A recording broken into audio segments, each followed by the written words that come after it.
UP में उपचुनाव को लेकर सरगर्मियां तेज हो गई हैं और कल उत्तर प्रदेश की सियासत में बहुत ही अहम मोड़ आया जब केशव प्रसाद मौर्य दिल्ली पहुंचे और जेपी नड्डा से मुलाकात की। योगी आदित्यनाथ क्या कर रहे हैं, आज एक अहम बैठक उन्होंने बुलाई है। तो इन तमाम सरगर्मियों पे यूपी की सियासत की हमारी नज़र रहेगी और इससे जुड़ी हुई अपडेट आपको इस बुलेटिन में देंगे। साथ ही आपको बताएंगे कि महाराष्ट्र में क्या कोई खेल हो सकता है, इससे जुड़ी हुई खबर।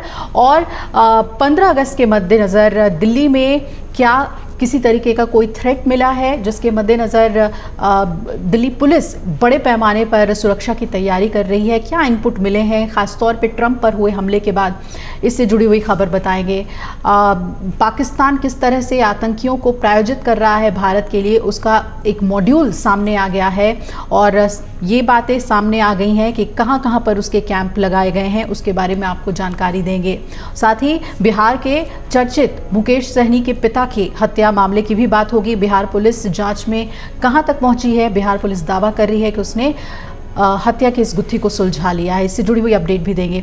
तो आइए शुरुआत करते हैं और सबसे पहले बात होगी बिहार की, माफ कीजिएगा, सबसे पहले बात करते हैं उत्तर प्रदेश की। मुख्यमंत्री योगी आदित्यनाथ आज प्रदेश की 10 विधानसभा सीटों पर होने वाले उपचुनाव को लेकर मंत्रियों के साथ एक अहम बैठक करने वाले हैं और इसमें उन मंत्रियों को खास तौर पर उन्होंने बुलाया है जिनकी ड्यूटी इन सीटों पर लगाई गई है जीत के लिए। वो चुनावी तैयारियों का फीडबैक लेंगे और इस बैठक से पहले डिप्टी सीएम केशव प्रसाद मौर्य का दिल्ली का दौरा काफी चर्चा का विषय बना हुआ है। तो आज इस वजह से भी योगी की मीटिंग पे नजर होगी। कि आपको बता दें कि लोकसभा चुनाव में सांसद बने 9 विधायकों की सीट समेत सीसामऊ सीट और उपचुनाव होना है। सपा विधायक के अयोग्य घोषित होने से सीसामऊ सीट खाली हुई है और जिन 9 सीटों पर उपचुनाव होने हैं उनमें मिल्कीपुर, कटेहरी, फूलपुर, मंझवा, गाजियाबाद, सदर, मीरापुर, खैर और कुंदरकी शामिल हैं। बीजेपी ने इन सभी सीटों पर चुनावी तैयारियों को लेकर सरकार के 2 दर्जन से ज्यादा मंत्रियों के साथ ही संगठन के वरिष्ठ पदाधिकारियों की टीम बनाकर ड्यूटी लगाई है।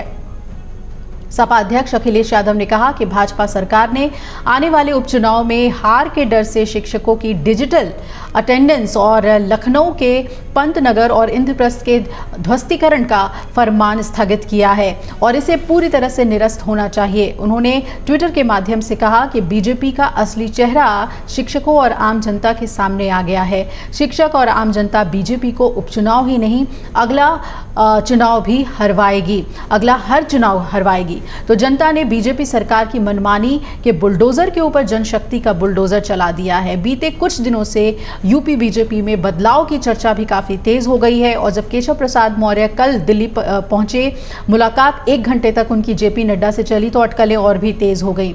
उन्होंने अपने दिल्ली दौरे के दौरान बीजेपी के राष्ट्रीय अध्यक्ष जेपी नड्डा से मुलाकात की और मुलाकात के बाद अब मायने इसके निकाले जा रहे हैं। माना जा रहा है कि अब यूपी में एक बड़े स्तर पर कोई बड़ा ऐलान हो सकता है। केशव प्रसाद मौर्य का ये दौरा और बीते कुछ दिनों में उनके बयान भी काफ़ी सुर्खियों में रहे हैं। उनका ये दिल्ली दौरा ऐसे वक्त में आया है जब बीते दिनों ही प्रदेश कार्य समिति में उनके द्वारा दिए गए बयान की चर्चा काफ़ी जोर पकड़ रही है। तब उन्होंने अपने संबोधन में संगठन को सरकार से बड़ा बता दिया था।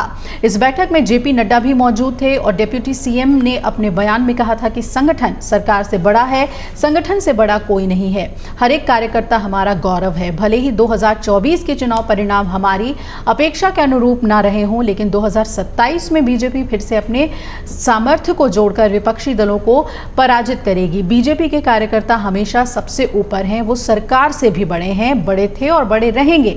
अब इन तमाम राजनीतिक घटनाक्रम के बीच जेपी नड्डा से उनकी मुलाकात ने सियासी अटकलों को हवा दे दी है। माना जा रहा है कि यूपी बीजेपी में एक बार फिर से जल्द बदलाव हो सकता है। हालांकि संगठन स्तर पर क्या क्या बदलाव होंगे ये अभी तक तय नहीं हो पाया है। वहीं सीएम योगी आज उपचुनाव के मद्देनज़र उन सभी मंत्रियों के साथ बैठक कर रहे हैं जिनको उन्होंने 10 सीटों पर विजय दिलाने के लिए जिम्मेदारी सौंपी हुई है हर एक सीट की। तो एक तरफ केशव प्रसाद मौर्य के संगठन वर्सेस सरकार वाले बयान के बाद ये मुलाकात दिल्ली में और दूसरी तरफ योगी आदित्यनाथ का एक्शन और बैठक दर बैठक समीक्षा के साथ रणनीति बनाने का सिलसिला यूपी में जारी है।